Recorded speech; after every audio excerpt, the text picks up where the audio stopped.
Who is Tom Homan, the border czar Trump is sending to Minnesota? Named Donald Trump's border czar, in 2024, Tom Homan is now in Minneapolis, the city at the center of unrest over U.S. immigration enforcement. Donald Trump has sent his border czar to Minneapolis as the White House seeks to ease unrest after 2 people were killed by federal agents. Tom Homan arrived in the Midwestern city on 27 January to replace U.S. Border Patrol Commander Gregory Bovino, who was overseeing ICE immigration and customs enforcement, when Alex Preddy and Renee Nicole Good were shot dead.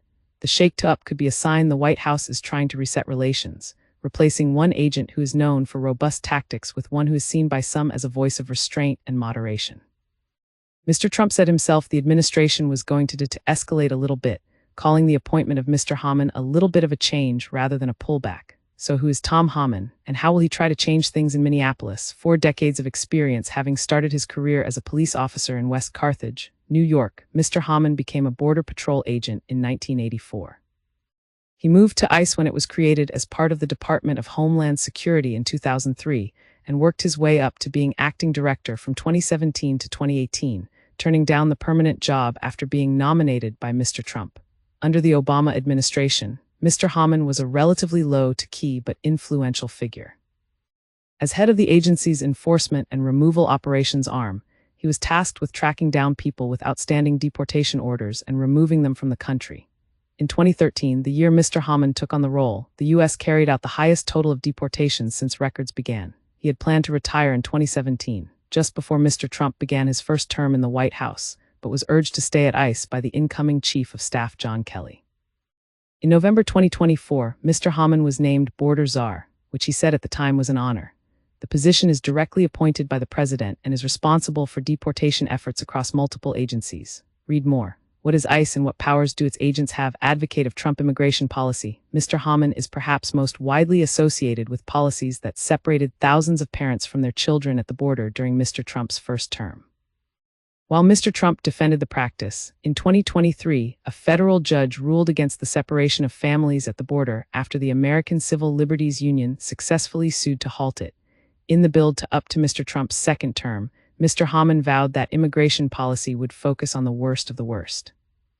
You concentrate on the public safety threats and the national security threats first, because they're the worst of the worst, he told Fox News in 2024. Speaking to Sky News U.S. correspondent Mark Stone in September last year, Mr. Homan reiterated that the administration was not out sweeping neighborhoods, but that if they run into a non-criminal during these operations, they absolutely are going to be taken into custody.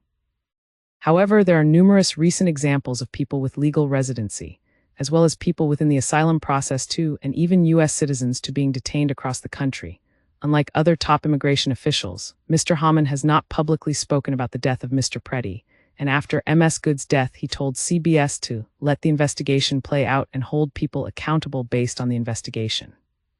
Backed by the White House in September, the Trump administration defended Mr. Homan following reports he accepted $50,000, £36,000, from undercover agents posing as businesspeople during an FBI operation. Mr. Homan was accused of accepting the cash during a 2024 encounter with the agents who were undercover seeking government contracts that Mr. Homan suggested could help them get in a second Trump term. The claims led to a bribery investigation that was ultimately shut down by the U.S. Justice Department last year. Press Secretary Karoline Leavitt said at the time the encounter with the undercover agents was an effort by the Biden administration to entrap one of the president's top allies and supporters, someone who they knew very well would be taking a government position. Backhand Index Pointing Right. Follow Trump 100 on your podcast app. Backhand Index Pointing Left. What is his plan for Minneapolis?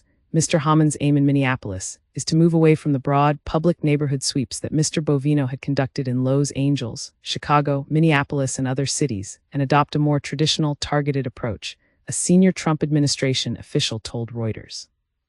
Discussions between Mr. Trump and his advisors also included reducing the number of agents in Minnesota, focusing the mission more narrowly on deportations, and exploring greater coordination with state authorities. On his first day in the city, Mr. Homan met with Minneapolis Mayor Jacob Frey, the city's police chief, and separately, Minnesota Governor Tim Walz.